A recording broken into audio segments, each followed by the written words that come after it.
My name is Clara, and I'm 29. My life is measured in stems and thorns, in the precise way you wrap a bouquet so it looks like a gift, not an apology. I own a small flower shop just outside of Portland, a quiet corner of Oregon where the rain feels more like a permanent resident than a visitor. The shop is my sanctuary, a place I built after my old life was dismantled. It's tucked into a modest strip mall, sharing a wall with a perpetually busy dry cleaner and a tech repair place run by a man who seems as methodical as the circuits he fixes. I've been here for 6 months, and in that time, I've learned to appreciate a predictable schedule. After my engagement ended, I consciously stopped looking for anything that couldn't be neatly arranged in a vase. I enjoy my routine. I like the certainty of my days, but I've learned that life has a particular fondness for disrupting well-ordered plans. It began on a Tuesday morning, just as the city was waking up. I was wrestling with 2 enormous boxes of ceramic pots on the sidewalk in front of my store. I'd misjudged their weight entirely, and my arms were trembling. I figured I looked like a mess. My hair was escaping its bun, my favorite oversized gray sweatshirt was smudged with dirt, and my jeans bore the evidence of a recent battle with a bag of potting soil. As I struggled, I saw him unlocking the door to the repair shop. For a moment, I thought he'd just go inside, but he paused and held the door for me. I managed a smile that felt both grateful and exhausted. "Thank you," I breathed out. I seriously underestimated these. He just gave a small shrug, a gesture that was both kind and unobtrusive. "It happens," he said, his voice calm. I didn't dwell on it, but the following day, as he was hauling a broken-down office machine from his car, I found myself waving. I needed to break the silence. "You're the repair guy, right?" I called out. He looked over. "On my better days," he replied with a hint of a smile. "On the bad ones, I mostly just glare at things hoping they'll feel intimidated enough to start working again." I couldn't help but laugh, a genuine sound that surprised me. "I'm Clara," I said, stepping a little closer. That was how it started. In the days that followed, I would catch sight of him through my shop's large front window. I'd see him hunched over a laptop, his brow furrowed in concentration, or talking patiently to a frantic customer on the phone. We fell into an easy, unspoken rhythm. We didn't engage in long conversations, mostly just exchanged greetings, the kind of casual hellos you offer a neighbor, all while secretly hoping their return volley will be a little warmer, a little more interesting. A few days later, a caffeine craving led me to the small coffee shop at the end of our lot, and I found myself standing in line right behind him. As I was about to pay, I made a spontaneous decision. "Let me get that," I said. "A welcome to the neighborhood gesture from me to you." He turned, looking surprised. "You don't have to do that," he said. "I insist. It's a business expense, community outreach." He ordered a black coffee. He didn't protest further. By the second week, our pattern was set. Brief conversations during smoke breaks we didn't take, acknowledging nods from opposite ends of the parking lot, and the occasional shared sympathetic glance when a particularly loud driver peeled out. His quiet presence next door began to make the long, solitary days feel less mechanical. One sunny afternoon, a rarity for an Oregon autumn, I was outside arranging a display of small, hardy succulents. The sun felt warm on my skin. I had soil under my fingernails and a pencil tucked into the messy knot of my hair. I felt completely absorbed in my work, like a character in a quiet film about new beginnings and learning to grow things again. He walked past on his way to his car, and he paused. "If we were actual neighbors," he said, his tone light and joking, "I'd probably end up accidentally falling for you." It was a line, the kind of thing people say to be charming, an easy icebreaker. I looked up from my succulents, met his eyes, and offered a small, honest smile. "Then it's a good thing we're just business neighbors," I replied. The way I said it wasn't defensive or flirtatious. It was just truthful, delivered with a weariness that came from being tired of the games people play.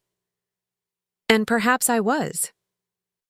That night, I kept thinking about his offhand comment, about how it was clearly meant to be a joke to make me smile, but how a small, buried part of me wondered what it would be like if he meant it.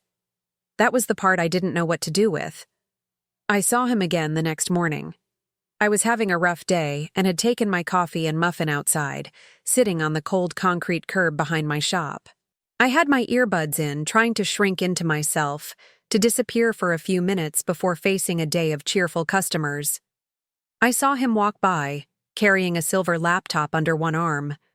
For a second, I thought he would just keep going, letting me have my solitary moment, and part of me hoped he would. But instead, he slowed down, murmuring a quiet, "Morning." I pulled one earbud out and looked up at him. "Hey," I said, my voice softer than I intended. An impulse, born from a strange need not to be entirely alone, took over. "Want half a muffin?" I asked. He stopped completely. That might be the kindest offer I've received all week. I broke off a generous piece and held it out to him. "Don't ever say I'm not generous." We sat there for a moment in comfortable silence, the only sounds the distant rustle of someone sweeping and our own quiet chewing. Finally, he broke the quiet. "You doing okay?" He asked it gently. I didn't reply immediately. I stared at a crack in the asphalt. Then the words came out. "Today's the anniversary." I let him wait, to see if he would press or just listen. A year ago today, I was supposed to be getting married. I kept my gaze fixed forward, not wanting to see pity in his eyes. He walked out 3 weeks before the ceremony. There wasn't some dramatic fight, no infidelity. He just said the feeling was gone. A long, heavy silence settled between us. "Sorry," I added quickly, feeling a flush of embarrassment. That was probably a lot to unload for a piece of a muffin. I watched him shake his head out of the corner of my eye. "No, it's fine." He didn't say it then, but I could tell from the way he was quiet that he understood that specific kind of emptiness. The dizzying moment when the person who was your entire future becomes a memory from a random Tuesday. We didn't talk much more after that. He eventually stood up, dusting off his hands. "Well, if you ever need something fixed that isn't a phone," he said, his voice soft. "I'm also pretty good with coffee makers, stubborn TV remotes, and I do minor repairs on emotional damage." That made me smile, a real smile that actually reached my eyes. The days that followed settled into a new kind of quiet understanding. We didn't exchange numbers. We didn't make plans to see each other. But whenever our paths crossed in the parking lot or at the coffee shop, there was a pause, a shared look, a word that felt more significant than it should have. It was just enough.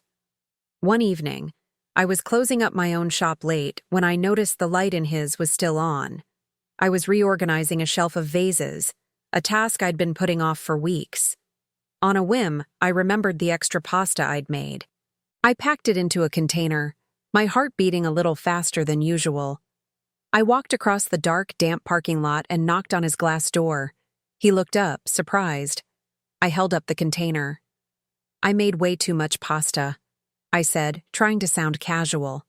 He looked from the container to my face, a slow grin spreading across his. "That sounds like a very thinly veiled excuse to come say hi. Extremely thin." He cleared off a small stool in the back of his cluttered shop. We ate mostly in silence at first, surrounded by the ghosts of broken technology, disemboweled computers and stacks of old phone screens. He asked if I was from the area. "No," I told him. "I grew up in Arizona, moved to Oregon about 5 years ago with my ex. After he left, I stayed. I didn't want to feel like I was running away just because he did." I added, "Besides, I've grown to like the rain." "You might be the only one," he muttered into his pasta. I smiled. "Are you a local?" "Born about 15 minutes from here. Moving to the adjacent zip code was my grand act of rebellion." We both chuckled at that, and then he asked, his voice a little more serious, "So, what's your story?" I looked down at the food. I got married young, divorced 2 years ago. It wasn't dramatic. We just stopped working as a team. He nodded, a simple gesture that conveyed a world of understanding. I used to believe that if something was broken, you just had to work harder to fix it, I continued, the words coming more easily than I expected. But I'm learning that sometimes things break for a good reason. A beat of silence passed between us, filled with unspoken histories. Then I said, feeling the need to be clear, I should probably say, I'm not really looking for anything right now. Me neither, he said quickly. But I'm not entirely shutting the door on the idea either. Me neither, I repeated, my voice slower this time, letting the weight of the admission settle. He left not long after that. I stood in the doorway of my dark shop and watched him cross the parking lot, his jacket looking a little too thin for the crisp night air. The sound of his footsteps on the wet pavement echoed in my head long after he was gone. That weekend, I found myself glancing out the window every time I heard a car door shut. I hated that feeling.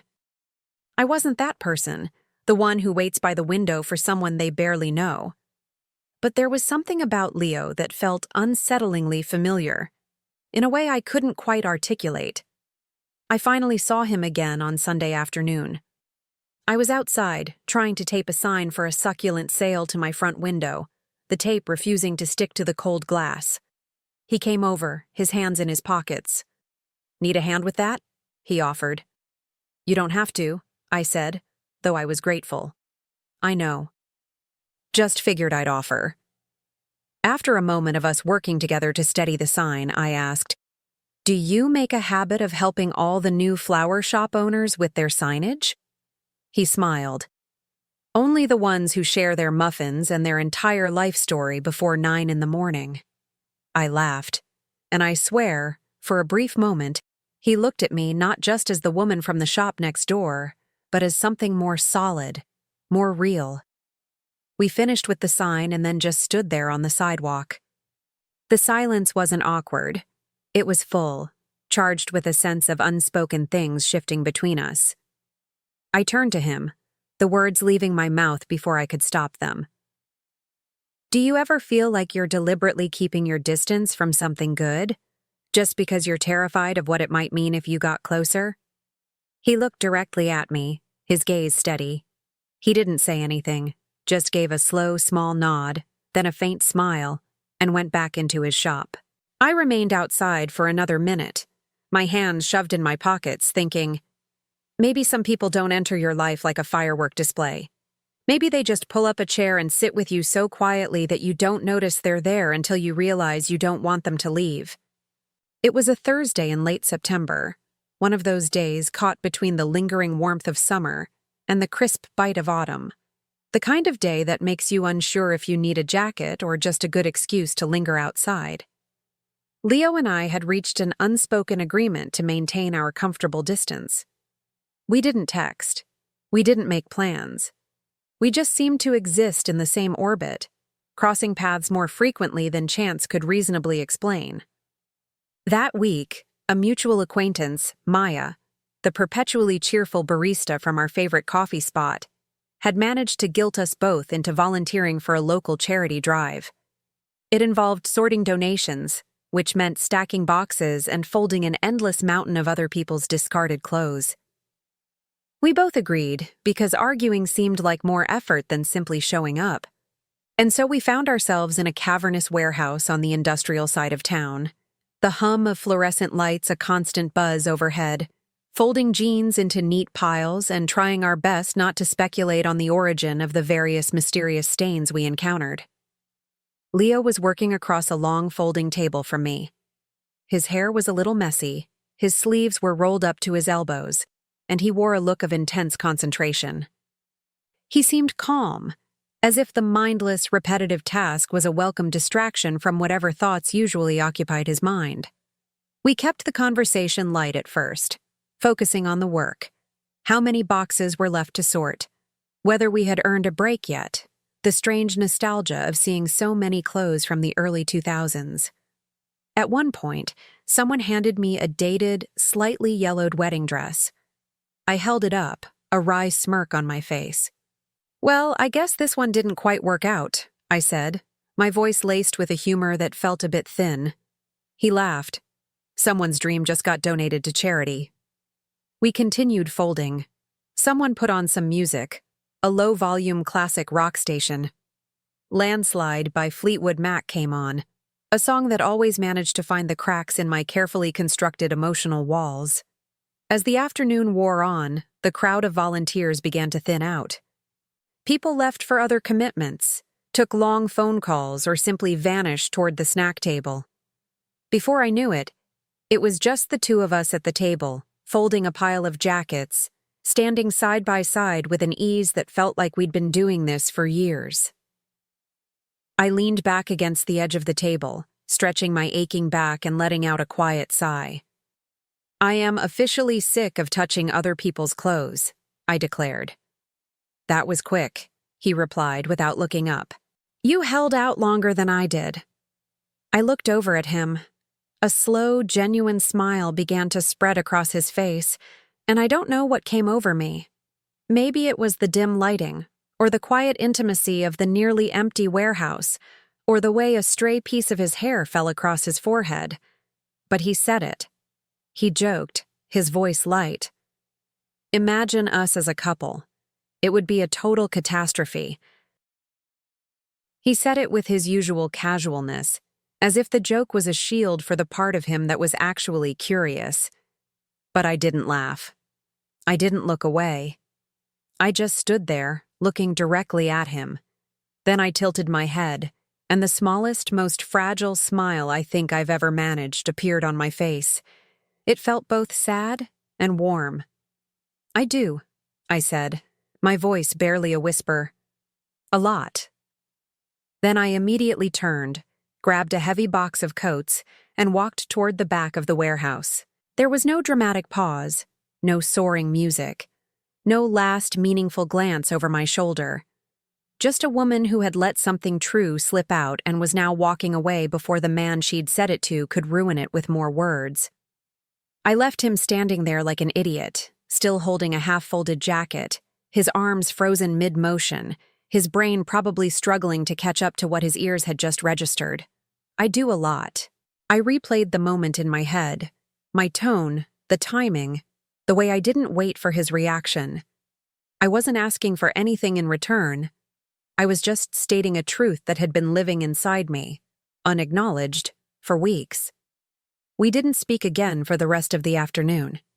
We found tasks in separate corners of the large room, offering polite, distant smiles if our eyes happened to meet, avoiding each other with a deliberateness that was meant to look casual. When the event finally wrapped up, I grabbed my keys, gave Maya a quick hug, and offered a small wave to Leo from across the parking lot. No words were exchanged, but he gave me that look again, the one that suggested he wanted to say something but was worried he'd already heard too much. I drove home in complete silence, with no radio to distract me. Just the sweep of my headlights on the dark road, and the echo of my own voice in my head. I do a lot. I didn't get much sleep that night. I just lay in bed, staring at the dark ceiling, meticulously replaying every single interaction we'd ever had, every shared smile, every brief conversation, every comfortable silence. And I wondered how I could have been so blind. Blind to what? To the fact that I wasn't just folding clothes next to a guy who was also recovering from a broken heart. I was slowly, quietly, and terrifyingly falling for someone who seemed to see me more clearly than I saw myself. And for the first time in a very long time, that realization didn't fill me with dread. It just made me desperately want to see him again. But I had no idea what I was supposed to say now. What is the protocol for speaking to someone after you've confessed, without actually confessing, that you've imagined building a life with them? And the more terrifying question, what if he wanted that too? The next morning, I arrived at my shop 20 minutes early, not even realizing it until I had unlocked the door and the clock on the wall glared at me. Sleep had been elusive. I couldn't stop thinking about what I'd said. I do a lot. And the way it had just tumbled out of me, as if it had a will of its own, I tried to rationalize it, to tell myself it was just a fleeting moment. People say strange things when they're exhausted, when they're standing under the unflattering glare of warehouse lights, folding clothes that smell like strangers. That's all it was, wasn't it? But even as I tried to convince myself, I kept glancing out the front window of my shop. His repair shop always opened later than mine, so there was no logical reason to expect him, but I looked anyway. He didn't arrive until after 11. I saw his car pull into its usual spot, and I immediately spun around, busying myself with a bouquet, as if I'd been caught spying. It was pathetic. I was 29, not a teenager with a crush. The little bell above my door chimed around 11:15. I looked up from a tangle of green floral wire. It wasn't a customer. It was Leo. He was holding a small white pastry box. He walked in with a hesitant confidence, as if he'd been in my shop 100 times before, even though it was his first. "A peace offering," he said, setting the box on the counter. "Or maybe an apology, whichever you think is more appropriate." I managed a small smile. "For what?" "For saying something weird yesterday," I confessed, my voice quiet. "I wasn't planning to, I don't know, think that out loud." He gestured toward the back of the shop. "Can I sit?"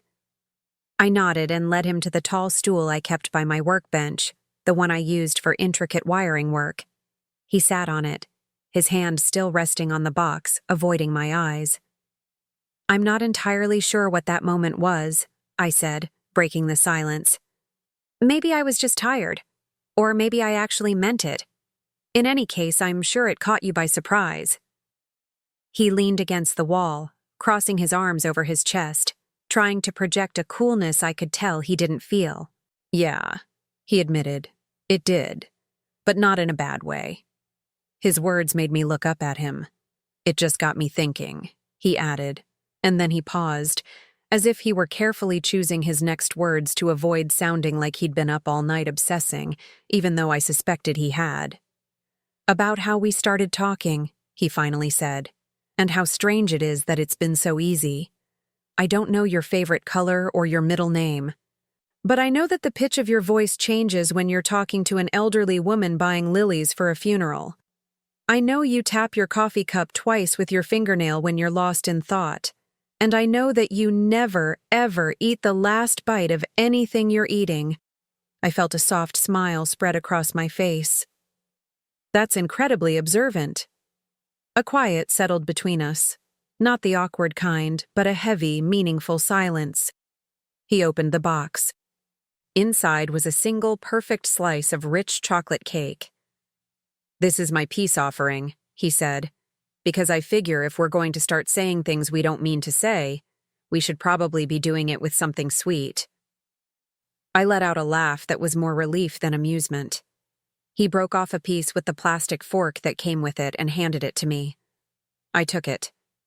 "Do you ever do that?" I asked, my voice barely above a whisper. "Say something completely real and then immediately want to take it back?" "Yeah," he said, meeting my gaze. "But I'm starting to think those are the only things that are really worth saying." He nodded, as if he'd known that all along but just needed to hear someone else say it. We spent the next 20 minutes sharing the slice of cake and not saying much at all. Just occupying the same space, breathing the same air, felt like enough. Before he left, he turned to me at the door.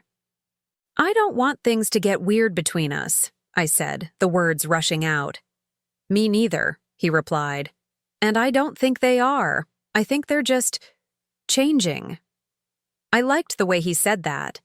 He stepped out onto the sidewalk, then turned back. He held up a small, beat-up old point-and-shoot film camera. "My dad gave this to me when I was 14, he said. "I dropped it last night. Do you think you can fix it?" I took it from him. The lens was clearly jammed and a small button was missing from the top. "I can certainly try," I said. "No guarantees."